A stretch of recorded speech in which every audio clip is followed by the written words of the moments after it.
Всем привет! Сегодня хотел показать вам ноутбук HP Laptop 15GV308R. Эта модель в недалеком 2020 году стоила почти 50 тысяч рублей. На сегодняшний день, конечно, цена снизилась и примерно она составляет 35 тысяч до 40. Эта модель ноутбука примечательна тем, что она достаточно функциональная и подходит для любых типов задач, в том числе и для игровых. Ну, конечно же, в своем роде для средних игр. Самое основное, что здесь мне понравилось, это наличие двух видеочипов. Это встроенный и дискретный чип. Оба по 2 гигабайта видеопамяти имеют и достаточно высокую частоту работы. Прежде чем перейти к каким-то сухим характеристикам, хотел рассказать вообще об ощущениях об этом ноутбуке. Если мы берем этот ноутбук в руки впервые, то сразу, что бросается в глаза, это не маркий пластик. То есть его невозможно залапать пальцами и вообще его замазать. Если же мы его откроем, то сразу же бросается в глаза очень хороший дисплей. Он антибликовый, матовый и под хорошим углом изображение все равно читается хорошо. И он достаточно большой. Допустим, края экрана здесь совсем маленькие, 4 мм. Что, кстати, очень удобно и комфортно смотрится. В кнопках здесь мы ничего примечательного не найдем. Клавиатура полноценная с нумлоком. В тачпаде ничего особенного нет. Обычный тачпад, 2 кнопки. Никаких здесь детекторов и дополнительных функций не имеется. Расстраивает малое наличие USB-портов. Всего их здесь 2. Картридер для CD-карт. С другой стороны тоже ничего примечательного нет. USB-портов здесь нет. Есть LAN-порт, есть HDMI-порт, Type-C. Ну и само собой разъем для наушников, совмещенным с микрофоном.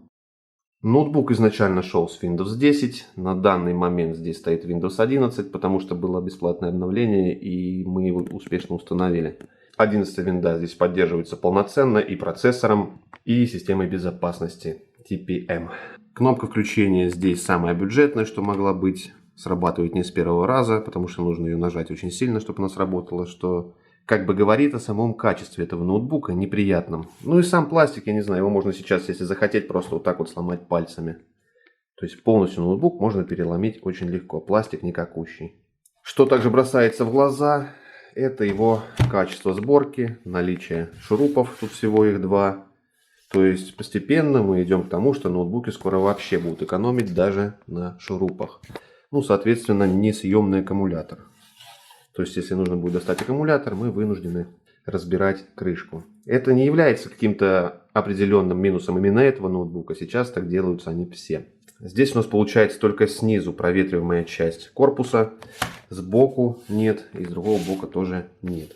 То есть вентиляция здесь сомнительная, но значит процессору другой вентиляции и не нужно.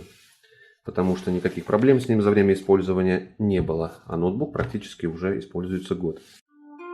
Еще один весомый плюс этого ноутбука — это хорошее качество звучания. Динамики хорошие, громкие.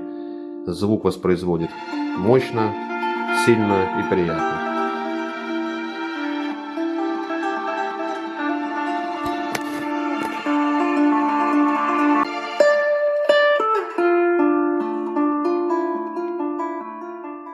Если мы будем говорить о экране, то есть о матрице, тип экрана здесь IPC, это достаточно хороший вариант, улучшенный TFT дисплей. Угол обзора и хорошая цветопередача можно отнести к плюсам. А недостатки — это, конечно же, цена, вложенная в этот ноутбук из-за этой матрицы, а также большее время отклика. Диагональ у экрана 15,6, а также поддержка Full HD. Покрытие, я уже говорил, матовое, 60 Гц. Поддерживает частоту обновления, не более. Процессор здесь AMD Ryzen 3 3250U. Конечно же, он не может похвастаться большим наличием ядер. Здесь у нас 2 ядра, 4 потока. Техпроцесс у этого процессора 14 нанометров, но зато здесь неплохая частота работы, 2,6 ГГц. А также здесь есть автоматический разгон, Turbo Boost, до 3,5 ГГц, что для ноутбука в принципе очень даже хорошо. Также, что хотел отметить, здесь тип памяти оперативной DDR4, установлена именно здесь 8 гигабайт, частота памяти 2400 МГц, неплохая частота, количество слотов под память у нас 2, то есть еще один слот свободен. Максимальный поддерживаемый объем памяти здесь 32 гигабайта, то есть есть куда разогнаться. Про видеоядра я уже говорил, в процессоре есть встроенный графический чип, а также есть дискретный, установленный Radeon 620. Если мы откроем софт AMD, то здесь мы увидим отображение двух этих видеокарт. Первый Radeon Graphics на 2 гига, ну и вторая Radeon 620 тоже на 2 гига. В этом ноутбуке также установлен твердотельный накопитель под маркой Xeoxia. Не знаю, что это за модель. Сложно сказать. Ее объем 256 гигабайт. Тип твердотельного накопителя M2 PCI. Такие типы SSD накопителей достаточно быстры в работе и имеют большие показатели в передаче данных. Также здесь есть наличие веб-камеры и микрофона. Веб-камера имеет разрешение 1 мегапиксель. Ну и в принципе, как и все другие ноутбучные камеры, похвастаться каким-то хорошим разрешением не могут. О периферийных устройствах я уже говорил. Здесь есть два разъема USB версии 3,2. Аккумулятор здесь литий-ионный. Емкость аккумулятора 41 Вт-часов. Приблизительное время работы где-то до 8-9 часов в таком среднем режиме. Если будете интенсивно использовать ноутбук, то примерно он держится 4-5 часов. Мы также не поговорили о габаритах ноутбука. Он достаточно тонкий, если сравнить с пальцем, чуть-чуть толще пальца. Достаточно тяжелый. Никаких здесь приводов DVD нет, кроме SD-карты. По размерам он является также стандартным, потому что здесь присутствует полноразмерная клавиатура. Также по дополнительным функциям я обещал посмотреть информацию. Здесь никаких дополнительных функций нет, таких как датчик отпечатка пальцев и так далее. Здесь у нас стандартный тачпад, не имеющий никаких дополнительных функций. Обычная клавиатура, обычные динамики, обычный монитор. Если бы мы обсуждали, является ли этот ноутбук игровым или что-то подобное, то, скорее всего, я сказал бы, что нет. Потому что он подходит больше для офисных целей. Для монтажа видео, кстати, подходит тоже, я пробовал. Поиграть в какие-то старенькие средние игрушки здесь не составит труда. 2 гигабайта видеокарта все вывозят. Я скажу так, что для офисных целей он вообще подходит идеально. Для просмотра фильмов, юзания браузеров, игры в какие-то средние игрушки он подходит идеально. Также тестирование провели процессора через AIDA 64 Extreme с помощью тестов EPU Julia. Вот такой рейтинг у нас заимел процессор Ryzen 3 3250U. Очень далеко он у нас по топу оказался. Всего 7975 очков. Также давайте прогоним ноутбук фурмарком.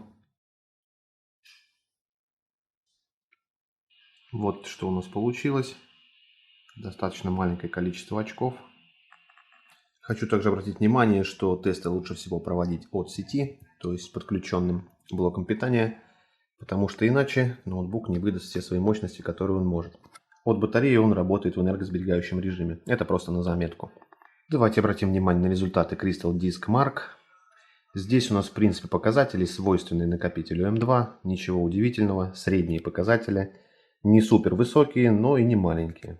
Я считаю, что можно поставить жирный плюс этому ноутбуку за его M2 накопитель с объемом 256 гигабайт. Хочу сделать конечный вывод по этому ноутбуку. Он достаточно хорош для офисных задач. Я бы сказал, даже очень хорош. Он неплох для каких-то средних стареньких игр. Цветопередача отличная. Работает ноутбук очень быстро и шустро. Он простой в использовании. Никаких здесь фишек и наворотов нет. Так что если вы этот ноутбук приметили к покупке, то в принципе могу советовать покупать его. Ноутбук отличный.